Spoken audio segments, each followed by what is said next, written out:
take a walk on the woo-woo side with me. My name is Michelle Douglas and I'm an intuitive healer, coach and soul regression therapist. I help people to create health, wellness and prosperity in their lives through a process of clearing harmful or restrictive energies or beliefs. My ultimate goal is to empower you to create the life that you desire. For more information, visit findmysparkle.com. Hello there, it's Michelle here, coming to you from my little office.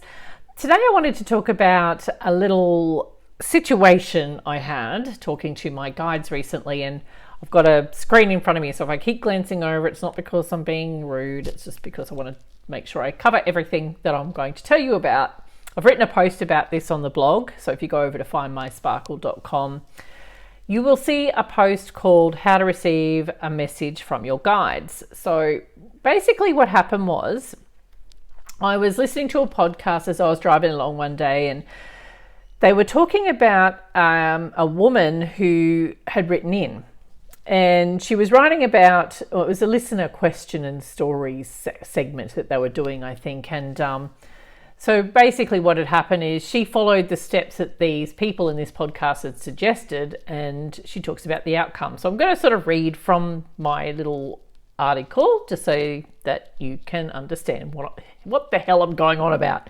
Okay, so this story was sent in by a woman who, after listening to one of their earlier episodes, decided to ask for a sign from her guides, or guides and ancestors, I think it was, and she wanted the sign to be in the form of a bluebird. She wanted confirmation that they could hear her and that they're willing to help and support her through a situation she was dealing with at that time. So she was in the car at that time of the request, and she kind of zoned out a little bit before she was kind of nudged. And I've talked about nudges before. There's just like a little bit of inspiration or a feeling where you've got to do something, right? So she was nudged to pay attention. So she's sitting at a red light at the time and looked around, and two school buses drove straight past her. Each one had a blue oval decal with a white bird. So she got her blue and she got her bird, but not a bluebird as such, but she thought that was quite funny. Okay, so the universe, oops, whacked my mic here. Our guides may have a little bit of a sense of humor. So this gave me an idea. So I decided to try an experiment, and things were pretty hectic in our lives. So I asked for some help in basically saying that to send me a sign that things are going to sort themselves out within the next 3 months or soon be left behind. Anyway, so I said, hey guides, can you show me a bluebird? Because we don't have bluebirds in Australia, do we? I don't know. Anyway, show me a bluebird if my life is going to be easier within the next, I said 6 months. Okay, so I asked the question and then I let it go. So, and I figured, well, it's a little bit out there, so it's not like I'm going to trip over one as I walk down the street. So anyway, I was in my car also, pulling up at a set of traffic lights, glanced to the car in the left lane, and number plate was bright blue, and it had a picture of Tweety Bird on it. I went, oh my God, this is hilarious. So I had my blue, and I also had my bird, even though it wasn't a blue bird, but same as the other lady, right? So I had the same sort of thing. I thought, oh, what were the chances of that? So anyway, I thought that was quite good and funny, and so I had to tell my husband, of course. So I called him up and told him what had happened, and he decided he was going to ask for a blue bird as well, but then said, no, actually I'm going to ask for a red bird. So he pulled into the car park of a local shopping centre, and a bright blue Ford Falcon, so Ford is obviously make of car, a Falcon is the model. Falcon's also a bird, and it was a bright blue one. So he kind of got a blue bird, even though he wasn't asking for that second time round. So he didn't want to see a blue bird, he wanted to see a red one. So he starts walking into the shopping centre, and lo and behold, in a shop window is a bright red bird, like a macaw type of bird. So that's pretty cool. Now, what's even funnier about this is he turned up at the gym the other day and realised that there was actually a red wooden bird hanging up at the door of the gym. So, and he had walked past that probably several times before today, but anyway, he sent me a photo of it this morning, which is kind of cool.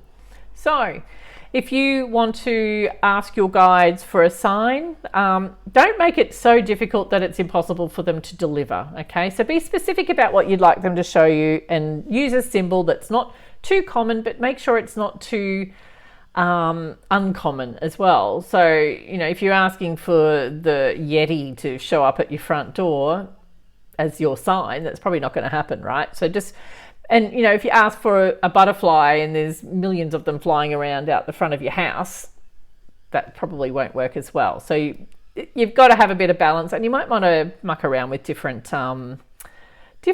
symbols or signs and just see which ones seem to sort of work. Some people might ask for another type of bird, or they might ask for a particular type of car or a certain triple number sequence or something like that. So it doesn't matter what you choose, it's got to be relevant to you. The next thing you do is ask a question, like ask for the sign. So if it's yes, show me the sign, but you can also ask them to send you a sign for no. So you can say to the guides, okay, if the answer to X question is yes, send me this. If it's a no, send me that. Okay, so that's another way you can do it. And the third most important thing to remember when you're doing this process is to pay attention, because you don't know exactly when or how the guides are going to deliver that symbol to you. Like with my situation and the lady, it was completely out there. Like it wasn't exactly what we asked for, but we got what we asked for, even though it wasn't exact. So sometimes it's a little bit literal, sometimes it's not so much. So, but have a bit of fun with it. So you might want to add a little bit of a due date as well. So if you can show me in the next 3 days this sign, that'd be great. You can also just try it with different things you don't care so much about.